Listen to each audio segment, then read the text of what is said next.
Bon, bien, on va commencer. Bonjour tout le monde. Je m'appelle André Côté. Je suis responsable des droits des femmes et des droits de la personne à l'Alliance de la fonction publique du Canada. Et certaines d'entre vous me connaissez peut-être parce que j'ai quand même longtemps travaillé avec l'Action ontarienne contre la violence faite aux femmes, avec la table féministe de concertation provinciale de l'Ontario, table féministe francophone, bon. Et bien sûr avec l'Association nationale Femmes et Droits, jusqu'à ce que le gouvernement Harper nous mette la hache dans notre financement. Alors, on m'a invité pour faire ce webcast. C'est la première fois que je fais ça, alors j'espère que ça va aller et que vous allez bien me comprendre et que je vais bien pouvoir communiquer ce que j'ai à dire. Je vous ai envoyé des documents qu'on a préparés. J'imagine que vous n'avez pas eu le temps de les lire.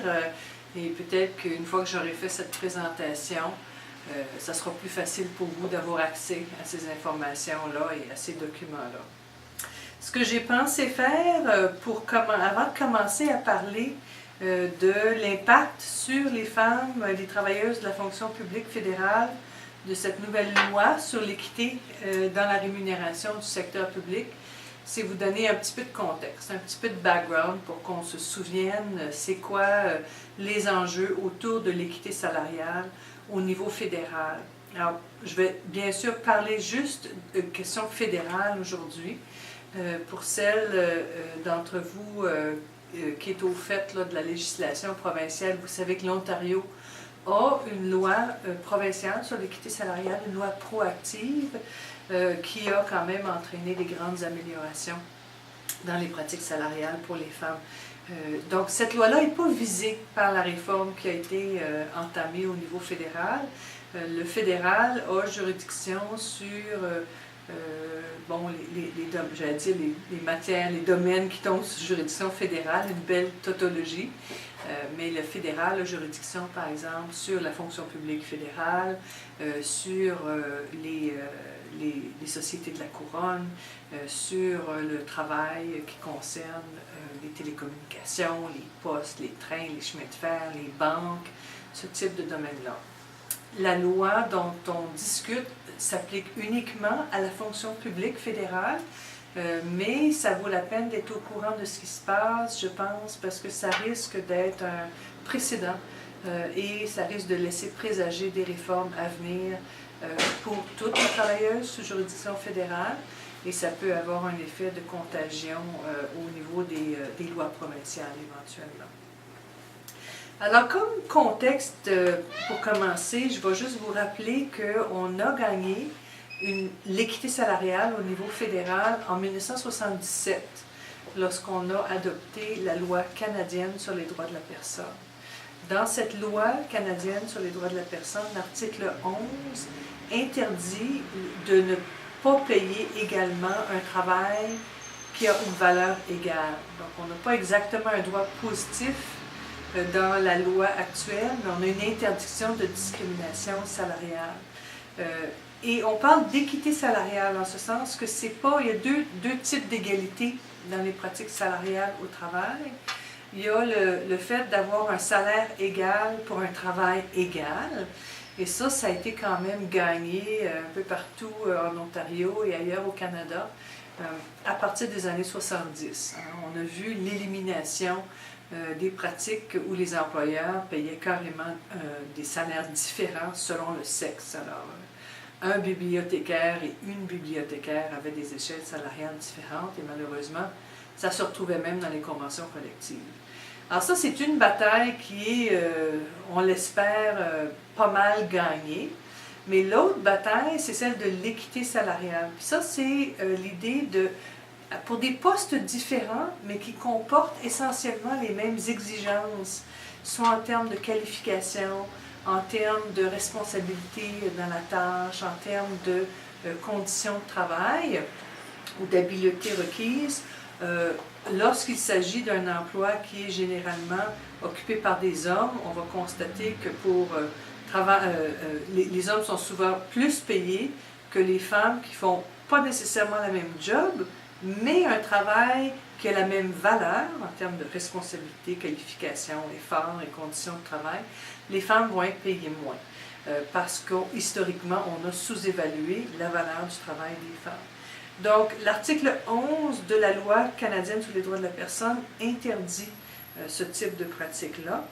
Et on a un système qui est fondé sur les plaintes. Alors, pour contester une pratique salariale qui ne compense pas un travail égal par un salaire égal, la travailleuse, à l'heure actuelle, doit porter plainte.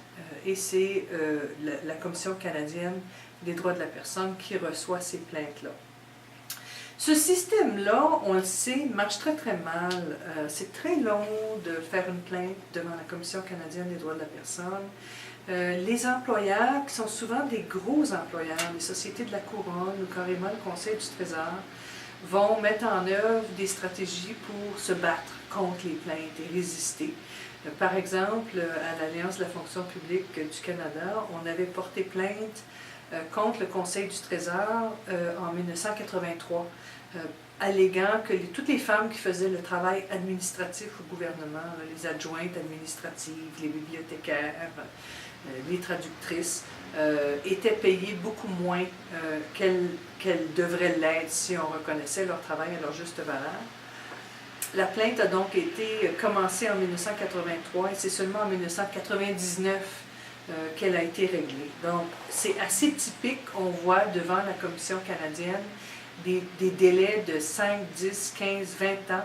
On a même, nous, des travailleuses au poste, des travailleuses de soutien à Poste Canada, ont déposé une plainte pour équité salariale en 1982 et la plainte est toujours devant les tribunaux. Donc, c'est pour dire, je pense que ça fait plus que 26, 27 ans que la plainte est en cours.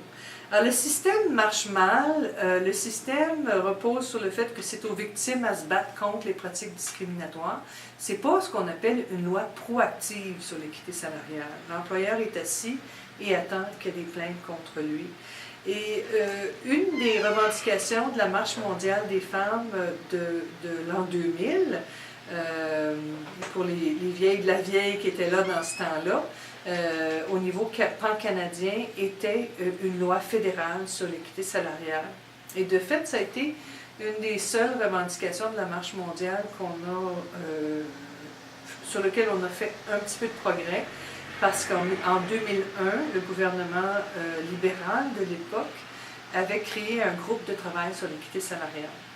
Et ce groupe de travail avait fait des consultations, tenu des audiences, fait des recherches, organisé des symposiums, vraiment fait un gros travail pour examiner comment le système marche, c'est quoi les lois dans les différentes provinces et quel type de modèle pourrait régler les problèmes de délai et d'abus de procédure.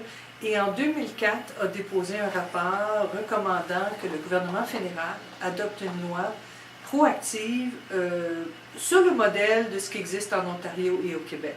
Une loi donc qui oblige les employeurs à examiner leurs pratiques salariales, à travailler avec les syndicats pour identifier les écarts salariaux injustifiés et si on constate qu'il n'y a pas équité salariale, de développer un plan d'équité salariale avec des échéanciers précis et des obligations pour régler. Donc vraiment un changement de paradigme, si on veut, où l'employeur a une obligation d'examiner ses pratiques et de remédier à ces pratiques discriminatoires.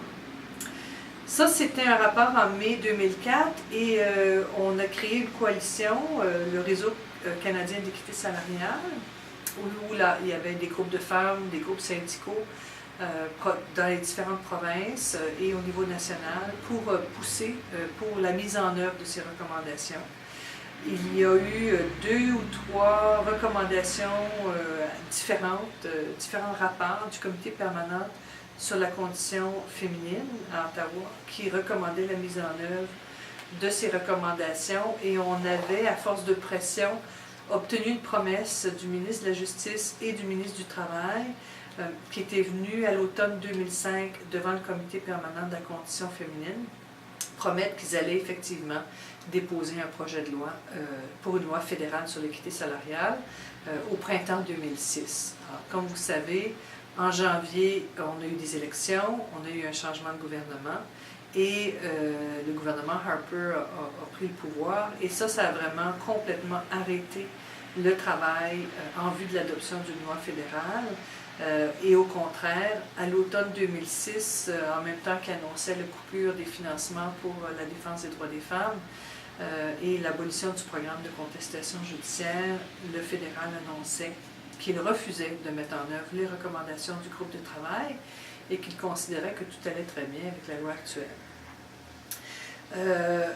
Par contre, ils ont décidé de bouger 2 ans plus tard, à savoir ce printemps.